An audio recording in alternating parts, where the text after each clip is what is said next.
Hi guys, it's Miss Beth and Dr. G with Wonderful World Wednesday History.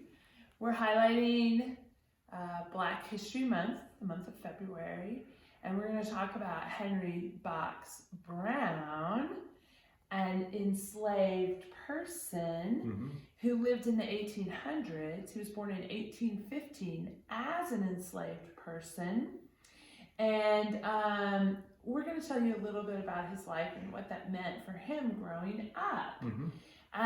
One of the memorable parts of his life is that he decided in 1847, 48, that he was going to mail himself to freedom. Good going, huh? Yeah. That's how he got his nickname, Box. Yeah, so he was able to find a person that would put the lid on it and kind of accompany him from Richmond, Virginia, to Philadelphia, Pennsylvania. Not a long journey by standards today, but a long journey then, for sure. So let me share a little bit from his biography. Henry Brown mails himself to freedom. And this is a biography written by Carol Boston Weatherford. And it's published. It's a beautiful book, you guys. I'm only going to share a little bit of it. It's published by Candlewood Press. So, here's a little story about him right here. A little background info. I was born about 45 miles from the city of Richmond in Louisa County in the year 1815. I entered the world a slave in the midst of a country whose most honored writings declare that all men have a right to liberty.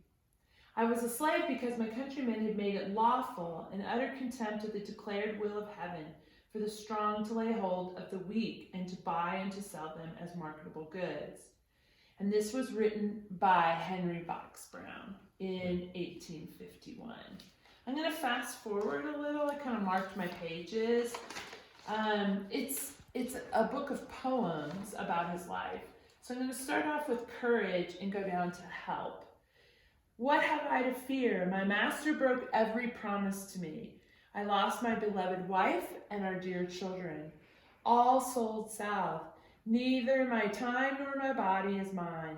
The breath of life is all I have to lose, and bondage is suffocating me. Help.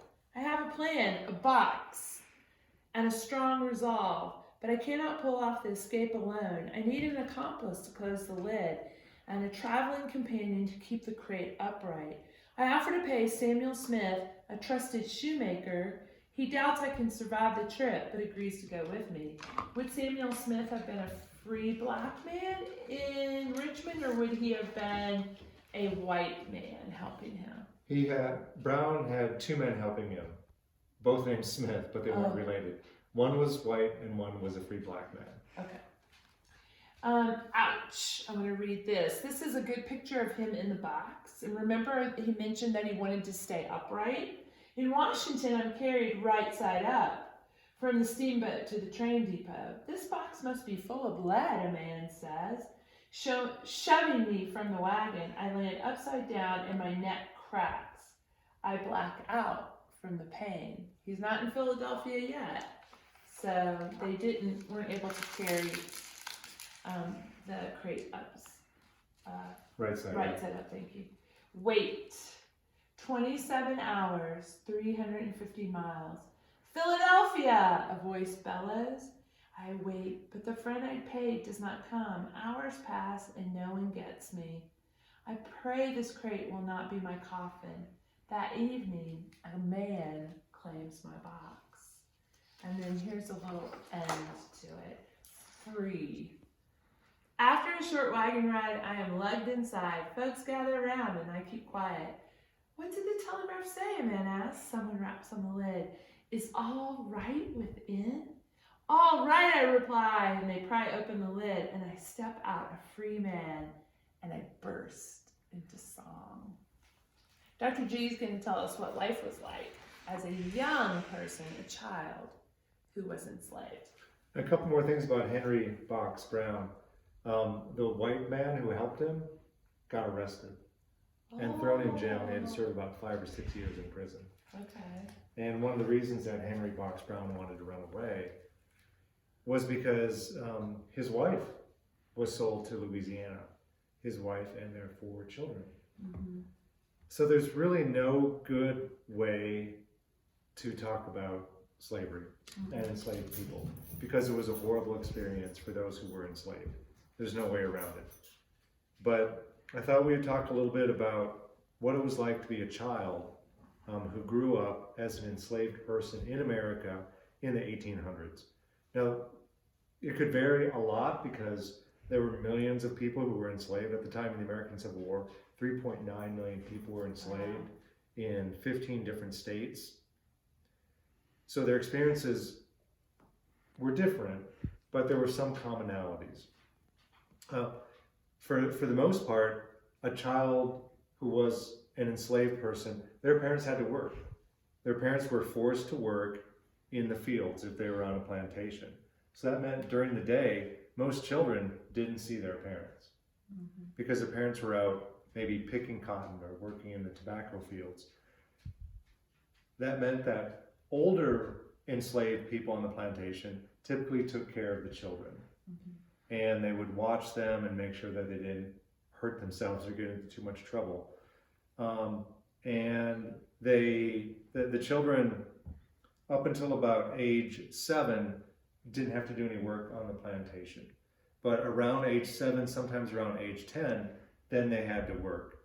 So think if you, and when I say work, they had to work a lot. They weren't doing a couple occasional chores.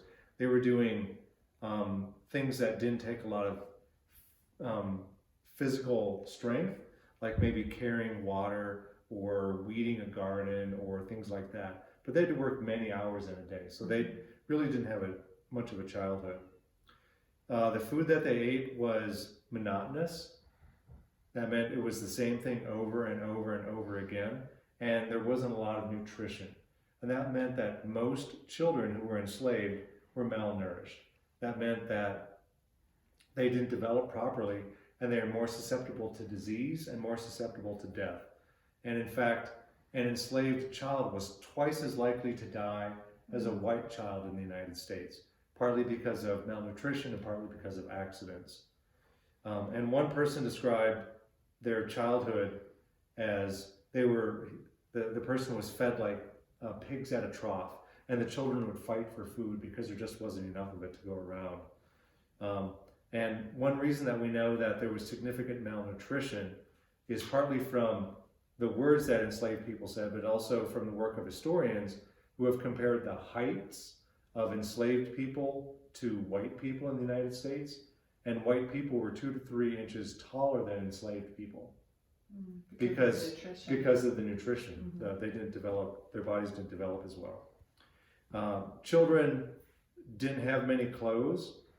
Boys and girls up to about age 7 or so wore the same thing, and it was a smock, which was just kind of like a dress, more or less. You had no underclothes, you had no socks, you had no shoes. That's all you had.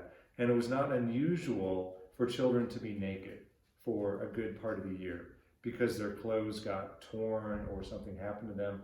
They only received one set of clothes, most of them only received one set of clothes per year. Wow. And the clothes were identical. So all the children wore basically the same look of clothing. And that has a message. It meant that these people were the same. They were utterly replaceable. One was just like another.